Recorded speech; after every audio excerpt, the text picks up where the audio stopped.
Hello friends, myself Arnav, SSC at Indian Railways and I welcome you to Railway Talkies। तो friends जो कि RRB JE CBT 2 अब बहुत नज़दीक है, क्योंकि मैंने आपको पिछली वीडियो में ही बताया था कि not more than 5 to 6 weeks you will get and it is most probable the exam will be held in last June, that is after 21st of June। तो इन चीज़ों को ध्यान में रखते हुए, हालांकि आपके पास 40-45 दिन बच रहे हैं, मगर 30 दिन का एक अल्टीमेट स्ट्रैटेजी क्या होना चाहिए सक्सेस पाने के लिए, खास करके आरआरबी जेई सीबीटी 2 टाइप के एग्जाम्स में, क्योंकि थोड़ा सा अलग हो जाता है ये exam. Technical with non tech दोनों ही हैं और दोनों को आपको बैलेंस करना है। नॉन टेक को एज ए क्वेश्चन यूज करना है for your default section in technical part. तो क्या करें, कैसे करें, एकदम डिटेल्ड डिस्कशन यहाँ पे होगा। और मैं मैकेनिकल, इलेक्ट्रिकल, आपके इलेक्ट्रॉनिक्स एंड सिविल चारों के हॉट टॉपिक्स भी यहाँ पे डिस्कस करूँगा। तो आप वीडियो को पूरा देखिए और दोस्तों के साथ शेयर भी कीजिए और चैनल को लाइक शेयर सब्सक्राइब करना बिल्कुल मत भूलिए। तो फ्रेंड्स, सबसे पहली बात, अगर इस एग्ज़ाम को आपको कनकर करना है तो सबसे पहला है कि आपको सोर्स लिमिटेड रखना पड़ेगा। ऐसा नहीं है कि अब लास्ट 30 दिन है, प्रेशर है एग्ज़ाम निकालने का, तो कुछ भी पढ़ रहे हैं, कहीं का भी ऑनलाइन कुछ उठा रहे हैं। जो आप सीबीटी 1 के बाद जो आपने तैयारी शुरू की, जो आपने सोर्स को पकड़ा, उस पर स्टिक रहिए, सोर्स को चेंज मत कीजिए। बस एक करंट अफेयर्स अगर आप पढ़ना चाहते हैं लास्ट टाइम में, तो वो आप कोई भी रिसेंट स्पीडी की पीडीएफ उठा सकते हैं या बुक उठा सकते हैं। 6 महीने का वन लाइनर पढ़िए, ओनली वन लाइनर पढ़िए। बाकी दोस्तों, मैंने जीए जो आपका जनरल अवेयरनेस है, जिसमें computer, environment, physics, chemistry and इधर के आपके जीके प्लस करंट अफेयर्स होते हैं, उसके लिए एक वाईसीटी की बुक आपको रिकमेंड की थी, जिसमें लगभग 8000 पीवाईक्यू भी हैं। वो आप ज़रूर से ज़रूर आप उसको लगा के जाएँ, पढ़ के जाएँ, जिसका कि डायरेक्ट लिंक मैंने डिस्क्रिप्शन में भी दिया हुआ है, along with all the important books. अगर मैं टेक्निकल की बात करूं तो आपके पास अगर खुद का नोट्स है तो वेल एंड गुड, और अगर नहीं है तो किसी भी रेप्यूटेड इंस्टीट्यूट का, जैसे कि मेड ईजी जो कि टेक्निकल के लिए रेप्यूटेड है, इनका वो हैंड बुक आता है। ठीक है, हर एक ब्रांच का आता है, mechanical, civil, electrical, ECE, CS सबका आता है। तो हैंड बुक आपको लेना है। हैंड बुक का मैंने डिस्क्रिप्शन में लिंक डाला हुआ है, डायरेक्ट आप वहाँ से भी देख सकते हो अगर आपको समझ नहीं आता है तो। और हैंड बुक से आपको थ्योरेटिकल पार्ट को पूरा करके जाना है दोस्तों, पूरा थ्योरेटिकल पार्ट पूरा करके जाना है एज पर आरआरबी सिलेबस। क्योंकि आरआरबी ने जो कवर किया है, मैक्सिमम टॉपिक्स कवर किए हैं। देखिए, सिलेबस ब्रॉड है, मगर आपको डेप्थ में नहीं जाना है। मगर यहाँ जो आपका हैंड बुक में न्यूमेरिकल दिया हुआ है, न्यूमेरिकल पार्ट दिया हुआ है, उसको ज़्यादा डीपली नहीं पढ़ना है, थ्योरेटिकल को पूरा पढ़ना है। और जो आपके कोर कॉन्सेप्ट्स हैं, कोर जो आपका फार्मूलाज हैं, उसको आपको अच्छे से प्रैक्टिस करके जाना है। कोर फार्मूलाज को, उस पर ही हल्के फुल्के न्यूमेरिकल आते हैं, किसी भी सब्जेक्ट से, किसी भी ब्रांच से, ऐसा ही पैटर्न आता है आरआरबी जेईई का। तो आप वहाँ पे देख सकते हो, ऑनलाइन ऑफलाइन जैसे आपको लेना है, या फिर डिस्क्रिप्शन से आप देख सकते हो। ये तो रही आपकी सोर्स की बात, क्योंकि सोर्स आपको अनलिमिटेड नहीं करना है। और यहाँ पे मैं वाईसीटी को अब इसलिए बोल रहा हूँ क्योंकि आज से 2 महीने पहले ही मैंने आपको जो थ्योरी बुक की बात की थी, मनोहर पांडे की पतली वाली जीके की बुक, और एक आपका फिजिक्स केमिस्ट्री के लिए मैंने सीबीटी 1 में ही आपको बताया था एनसीईआरटी का 6 to 12 का समरी। वो तो आपने सीबीटी 1 में ऑलरेडी पढ़ा ही है, तो फिजिक्स केमिस्ट्री आपको फिर उससे पढ़ने की ज़रूरत नहीं पड़नी चाहिए। डायरेक्ट आप वाईसीटी का ये बुक उठाइए और उसके साथ वन लाइनर करंट अफेयर्स करना है तो कीजिए। आगे मैं बात करूँगा किस पे कितना फोकस कीजिए। अब है फोकस आपका फुल होना चाहिए, मतलब फोकस यहाँ पे कोई भी कटौती नहीं चलेगी। यहाँ पे मिनिमम आपको 8 to 10 आवर्स डेली, मिनिमम मैं बात कर रहा हूँ, जो इससे ज़्यादा दे सकते हैं well and good, minimum 8 to 10 hours daily आपको देना ही पड़ेगा, जिसमें कि आपका लगभग 6 hours only dedicated to technical, 6 hours आपका टेक्निकल के लिए डेडिकेटेड रहना चाहिए। और उसके बाद जो आपके 2.5 घंटे बचेंगे, 2.5 आवर्स में आप नॉन टेक करेंगे। नॉन टेक में भी सबसे पहले करेंगे फिजिक्स एंड केमिस्ट्री, जो आपको पढ़ना है वो आप बांट लेंगे। 1 घंटा फिजिक्स केमिस्ट्री को दीजिए, अगला घंटा आप इन्वायरमेंट एंड कंप्यूटर को रिवीजन करने में दीजिए, ये बहुत इजी स्कोरिंग सब्जेक्ट है, और फिजिक्स केमिस्ट्री भी बहुत ही ज़्यादा डेडिकेटेड आता है, सिलेबस के हिसाब से ही आता है और ईजी आता है। तो 35 नंबर आपका पक्का हो जाएगा फ्रेंड्स, ठीक है। फिर आप आधा घंटा मैं बोलूँगा, अगर देना है तो आधा घंटा आप दीजिए 15 नंबर के जीए के लिए, आधा घंटा, उससे ज़्यादा मत दीजिए। जिसमें कि मैंने आपको बताया है कि मनोहर पांडे की बुक अगर है आपके पास पतली वाली, तो पॉलिटी बस करना है, पॉलिटी थोड़ा बहुत ज्योग्राफी देखिए, और classical history with modern history, मतलब कहाँ का डांस, कहाँ का क्या पर्व है, कहाँ का क्या त्यौहार है, वो क्लासिकल हिस्ट्री में आएगा। डांस है आपका, फोक सॉन्ग्स है, ये सब चीज़ फेस्टिवल्स है, और उसके बाद आपका मॉडर्न हिस्ट्री का थोड़ा पार्ट है। तो ये आसानी से आप कर पाओगे। इसके साथ आपको स्पीडी का 1 लाइनर 6 मंथ का करंट अफेयर करना है।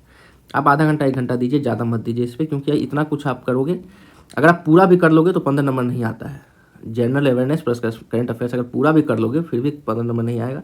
तो आप वेटेज देख के काम करो, अपना रिस्क टू रिवार्ड रेशियो देखो, और उस हिसाब से अगर इतना भी करोगे तो यहाँ पे 8 से 10 नंबर आपके आ जाएंगे दोस्तों, ठीक है। तो काम आपका बन जाएगा, मगर ये 35 में से 34-33 लाने का कोशिश कीजिए। अच्छा, ये तो रही आपकी टाइम मैनेजमेंट की बात, जो कि अगले 30 दिन आपको एकदम फुल फोकस डाल के, फुल मन लगा के, डेडिकेटेड होकर काम करना है, तो ही जाके आप CBT2 को पार कर पाइएगा। क्योंकि कंपटीशन अब वैसा नहीं रहा, 115-20 का स्कोर अब नॉर्मल देखने में लग रहा है, ठीक है।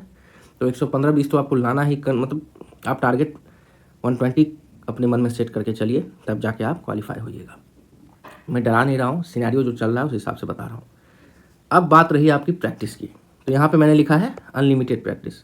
ये बिल्कुल सही बात है, प्रैक्टिस अनलिमिटेड होनी चाहिए, प्रैक्टिस अनलिमिटेड होनी चाहिए।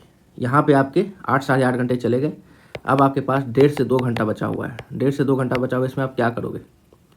आपका एग्ज़ाम होता है 120 मिनट्स का CBT2, ठीक है। और यहाँ पे आपके पास रहते हैं 150 क्वेश्चंस, 50 नॉन टेक वाले और 100 टेक्निकल वाले। तो यहाँ आप देख सकते हो कि कोई बहुत ज़्यादा टाइम नहीं है। अगर 120 मिनट में 150 क्वेश्चन करना है तो वहाँ पे आपके पास सोचने का समय नहीं मिलने वाला, मतलब मैं याद कर रहा हूँ कॉन्सेप्ट को, ऑन लिप होना चाहिए एकदम। मतलब सिर्फ देखो, पढ़ लोगे पूरा चीज़, पढ़ने वाले बहुत हैं, प्रिपरेशन करने वाले बहुत हैं, मगर यहाँ पे ज़रूरत है smart and fully focused preparation की। वो जब तक नहीं कीजिएगा तब तक आप फिर पार नहीं लगेगा। तो पढ़ने वाले बहुत हैं मगर स्मार्टली पढ़ने वाले कम हैं, और जो स्मार्टली पढ़ेंगे वही पार करेंगे। तो यहाँ पे आपको 120 मिनट में 150 क्वेश्चन करना है, हर क्वेश्चन पे 1 मिनट का भी समय नहीं है। तो सारे कॉन्सेप्ट्स आपके टेक्निकल के मास्टर कॉन्सेप्ट, जो भी कोर कॉन्सेप्ट्स हैं, ऑन लिप होने चाहिए आपके। जो भी अगर मैं कह रहा हूँ कि फिजिक्स केमिस्ट्री एनवायरनमेंट कंप्यूटर अच्छे से करना है, तो इसको इतने अच्छे से ही करना है कि बस आए क्वेश्चन देखो और मारो, सोचने की ज़रूरत नहीं होनी चाहिए, ठीक है। तो इसके लिए चाहिए क्या? इसके लिए चाहिए अनलिमिटेड प्रैक्टिस। क्या क्या प्रैक्टिस करना है? बहुत बच्चे क्वेश्चन करते हैं कमेंट में। सबसे पहले प्रैक्टिस करना है PYQ। जितने भी शिफ्ट आज तक हुए 2024 के, नेट पे आपका रेडिली अवेलेबल है, सारा PDF अवेलेबल है, सारा PDF अवेलेबल है। नहीं होता है तो मैं आपको टेलीग्राम ग्रुप है, उस पर सारा PDF शेयर कर दूंगा प्रीवियस ईयर क्वेश्चंस के, CBT2 के, उसको पहले लगा लो।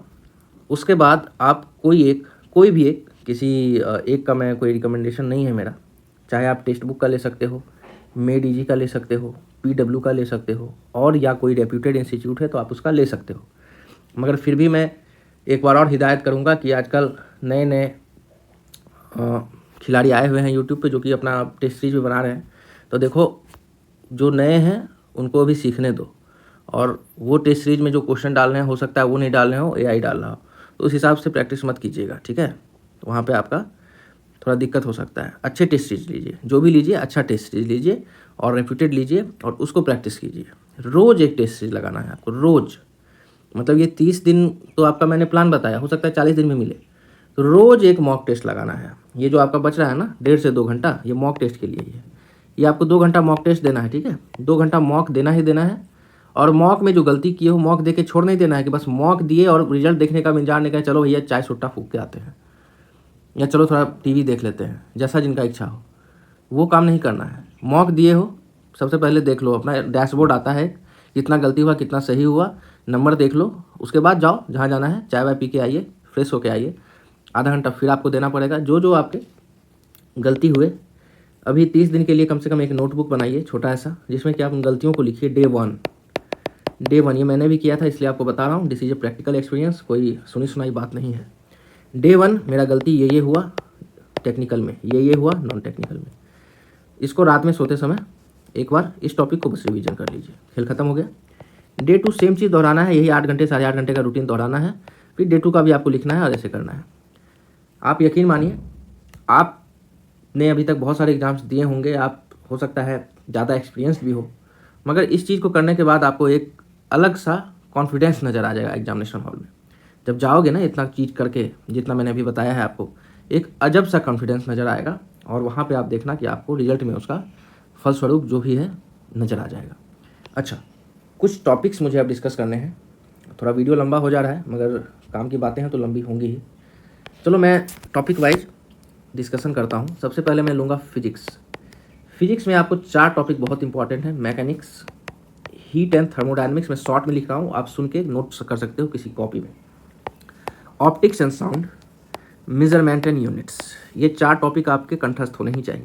सिलेबस में ज़्यादा है, पूरा पढ़िए, पढ़ना पूरा है, मैं ये नहीं कह रहा हूँ पढ़ना पूरा नहीं है, मगर ये 4 टॉपिक आपके एकदम कंठस्थ होना चाहिए। इसको बहुत अच्छे से करना है क्योंकि हाईएस्ट वेटेज टॉपिक्स हैं ये।